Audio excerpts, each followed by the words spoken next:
n'était un secret pour personne, un grand pays comme la République démocratique du Congo, nous n'avons pas de politique culturelle.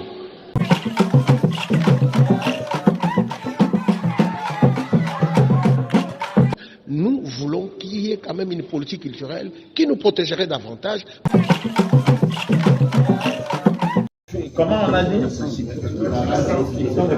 Fixant les principes fondamentaux relatifs à la politique culturelle. Comme ça, le problème est résolu. Comme ça, il n'y a plus de doute. Ou bien nous restons, puisque la Constitution parle même de concernant la culture et les arts. Ça, c'est constitutionnel, mais nous pouvons pour la politique culturelle. Alors, on a dit qu'on reverrait ça à la fin. C'est une réponse, merci monsieur le modérateur. C'est une réponse qui doit venir de l'atelier. Oui, c'est pourquoi vous savez que l'observation majeure, qu'on a toujours faite, même nous-mêmes nous le disons, que ce pays n'a pas de politique culturelle. Alors, ceci est une réponse importante que nous donnons à cette objection qui nous est faite. Parce que c'est le premier pas que nous faisons qui augure l'ensemble des autres politiques des secteurs culturels. Je veux dire des secteurs, disons, de politiques sectorielles. La base de tout est ce document. C'est ce document qui, vous imaginez que nous avons énuméré l'ensemble des disciplines culturelles et artistiques dans les principes fondamentaux.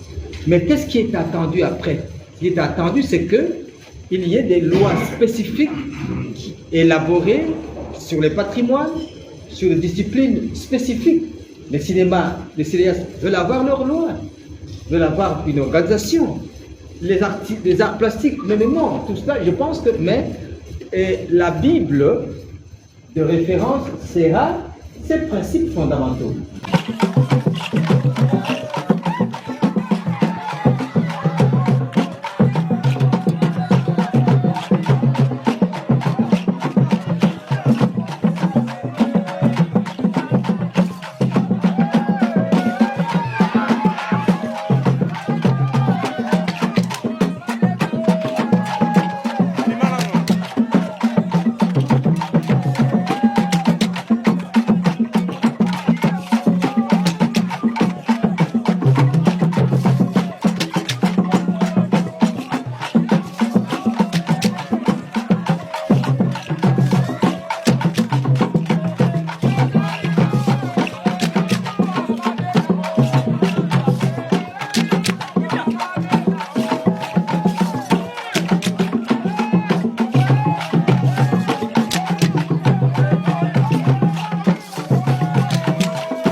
Étant lue, les rapports également étant terminés, je voudrais, en votre nom à tous, présenter ces documents au secrétaire général, qui à son tour le présentera à son excellence Madame le ministre de la Culture, Art et Patrimoine, qui l'a mandaté pour clôturer cet atelier.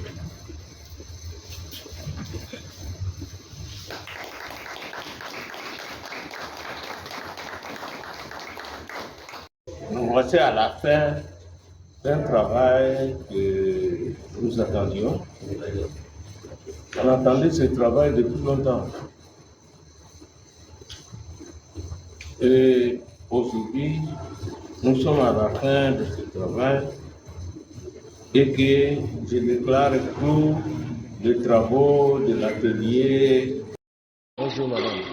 Vous pouvez vous présenter premièrement. Merci, je suis l'artiste du Kisongele, enseignant à l'Académie des Beaux-Arts et puis vice-président adjoint de la Sokoda. Voilà. Ok, artiste, aujourd'hui nous vous voyons au musée. Est-ce qu'on peut savoir dans quel cadre que vous êtes là? Non, nous sommes là dans le cadre bien entendu, et comme il est écrit là, c'est l'atelier de la validation sur les principes fondamentaux fixant la loi de la politique culturelle en République démocratique du Congo. Donc nous sommes là dans ce contexte-là parce que c'est un atelier relatif à la validation de la loi déterminant les principes fondamentaux de la politique culturelle en République démocratique du Congo. Et nous avons remarqué que l'atelier a pris 2 jours. Nous espérons que vous avez fait un travail acharné en 2 jours. Est-ce que les 2 jours ont été suffisants et quels sont les amendements que vous avez pu faire en relation avec l'intérêt de la culture? Parce que vous venez de vous dire, vous-même vous êtes représentant de toute une structure. Je voudrais très simplement vous rassurer que déjà cet atelier, c'est cette volonté politique de vouloir se doter d'une politique culturelle en République démocratique du Congo. Je ne voudrais pas être prétentieux et dire que les 2 jours ça va parce que c'est un travail de fond. Mais au moins, toute cette assemblée ou toutes ces personnes, tous ces membres, nous avons travaillé d'arrache-pied pour pouvoir fixer les éléments nécessaires, fondamentaux, pour la loi déterminant la politique culturelle en République démocratique du Congo. Ceci dit, le travail est fait, mais nous ne voulons pas dire, comme vous savez, le travail de l'homme est toujours perfectible, mais au moins nous sommes partis dans les principes de pouvoir poser les principes fondamentaux ou déterminants, si vous voulez, les principes fondamentaux sur la politique culturelle en République démocratique du Congo. Tous ces experts qui sont là, des différents corps, des différentes disciplines, ils ont réfléchi dans chaque secteur en fait de pouvoir donner l'éclairage ou mettre les éléments essentiels, fondamentaux, pouvant permettre la politique culturelle en République démocratique du Congo comme loi. Merci, directeur. Donc, nous essayons alors de dire à nos artistes qu'un travail acharné a été fait et ça serait dans leur intérêt. Espérons en tout cas, parce que les artistes pleurent beaucoup, ils disent qu'ils ne sont pas soutenus, ils ne sont pas considérés, beaucoup de lois ne leur soutiennent pas et tout ça, le travail n'est pas fait en fond, il y a beaucoup de structures, mais comment ils ne se retrouvent toujours pas. Espérons que cet atelier va bouger les choses. Alors. Mais oui, nous devons espérer dans ce sens-là. C'est une réalité parce que les acteurs culturels sont là. Nous avons une culture, c'est-à-dire nous sommes un peuple. Nous avons une culture. Nous avons les éléments matériels de cette culture. Nous avons, et les acteurs, ce n'est pas les gens qui manquent. Mais il faut mettre une politique pour permettre de prévoir, de promouvoir et de structurer, de mettre des structures en place qui permettaient que la culture puisse vivre, puisse être efficiente en République démocratique du Congo. Et il n'y a pas que les artistes, nous disons en termes des acteurs culturels et les artistes également, faisant partie de ces acteurs-là. Oui, les artistes ne pleurent pas mais disent la vérité. Quand vous n'avez pas ce qu'on appelle une sécurité sociale, de manière générale, nous n'avons pas un statut de l'artiste. Vous avez vu comment les problèmes des statuts est en train d'être traités avec CAC, évidemment avec la Dombassi, que je salue en passant, parce que nous avons pris, là, en tant qu'artiste, nous avons pris notre problème à bras le corps. Donc aujourd'hui, faisant partie de cette structure qui fixe, si vous voulez, qui valide la loi déterminant les principes fondamentaux sur la politique culturelle en République démocratique du Congo, ne peut que prendre en charge le travail qui était fait en amont pour le statut de l'artiste, pour ses prestations, pour ses droits d'auteur et aussi pour ses soins de santé, parce que c'est un père de famille. L'artiste, il est artiste, mais ce ne sont pas ses enfants qui sont artistes. Ce n'est pas sa femme qui est artiste. Vous comprenez? Donc je pense que nous les artistes, avec toutes nos structures, syndicats des artistes, des collectifs et des plateformes, nous voulons qu'il y ait quand même une politique culturelle qui nous protégerait davantage parce que nous avons les droits, nous sommes les acteurs de l'art en République démocratique du Congo. 63 ans d'indépendance après, sans politique culturelle, c'est une souffrance. C'est l'âge d'une personne mature et de troisième âge. Nous comprenons, artistes. Nous avons vu le représentant de l'OIF. Un mot vous adressez à lui et à la structure tout entière, si vous en avez. Bon, je pense que Tidiane, c'est bien parce qu'ils veulent nous accompagner sur l'Organisation internationale de la francophonie. C'est aussi bien d'avoir un regard des partenaires comme ça. Vous savez, une culture d'un pays ne peut pas fonctionner sans ses partenaires. Nous avons besoin des partenaires. Aujourd'hui, nous avons IF et demain, on est l'organisation des, comment on appelle ça, la francophonie. C'est toujours bien.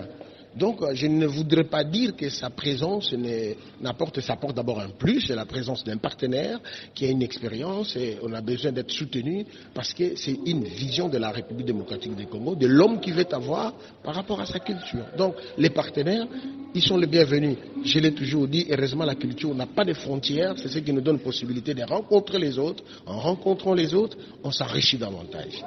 Merci, artiste, d'avoir répondu à notre micro. Merci beaucoup, madame. Bonjour artiste. Bonjour. Nous vous voyons aujourd'hui dans le mur du musée national. Pouvez-vous nous dire c'est dû à quoi? Nous sommes en plein atelier de validation du projet de loi sur les principes fixant la politique culturelle en RDC. Donc on avait commencé depuis hier. Aujourd'hui c'est le dernier jour et là on fait le toilettage du texte et puis ils élaborent le texte final et on va le présenter officiellement au ministre de la Culture qui va porter ce projet à qui de droit. Et artiste, pouviez-vous nous donner vos impressions après l'atelier? Vos impressions sont quoi? Non, mais d'abord, c'est un honneur que d'être associé à cette grande réflexion sur cette loi fondamentale, définissant les stratégies nationales sur la culture, les arts et le patrimoine, parce que ce n'est pas donné à n'importe qui. Ceux qui sont venus sont considérés comme étant experts pour pouvoir réfléchir et débattre sur les différents articles proposés dans ce document de travail. Et donc c'est un motif de joie de constater que pour une fois, et j'espère que ça sera la bonne, on se met autour d'une table pour réfléchir sur la politique culturelle, parce que il n'est un secret pour personne. Un grand pays comme la République démocratique du Congo, nous n'avons pas de politique culturelle. Alors les choses commencent à bouger un peu. Bon, il faut dire aussi que c'est pas la première fois, mais nous avons la nette conviction que cette fois-ci quand même, ça sera, si pas promulgué par le chef de l'État, avant d'être porté par le gouvernement, ça sera cette fois-là retenu au niveau de l'Assemblée nationale pour que finalement ça soit proposé à l'ordre du jour et finalement voté pour doter ce grand pays, cette grande nation d'une politique culturelle. J'ai dit les choses commencent à bouger. Pourquoi? Parce que la semaine passée, c'était le mercredi, on avait une autre séance pour la présentation du projet de loi portant statut de l'artiste, parce que ce sont deux textes réglementaires principaux qui nous manquaient jusque-là, qui continuent à nous manquer parce que jusque-là ce ne sont que des propositions. Et la semaine passée, c'était autour de l'honorable Ados et sous la coordination du collectif des artistes et des culturels, dont je suis coordonnateur. Et donc, la semaine passée, c'était la loi, le débat sur le statut de l'artiste. Et aujourd'hui, c'est la politique culturelle. Donc, c'est un motif de joie de dire que les culturels ainsi que les décideurs, petit à petit, commencent à prendre conscience qu'il est temps que nous puissions doter ce pays du statut de l'artiste et de la politique culturelle. Monsieur Bodo, pour Chité, vous êtes satisfait? Un petit mot à l'OIF, au ministère et à Fosca qui était derrière tout ça.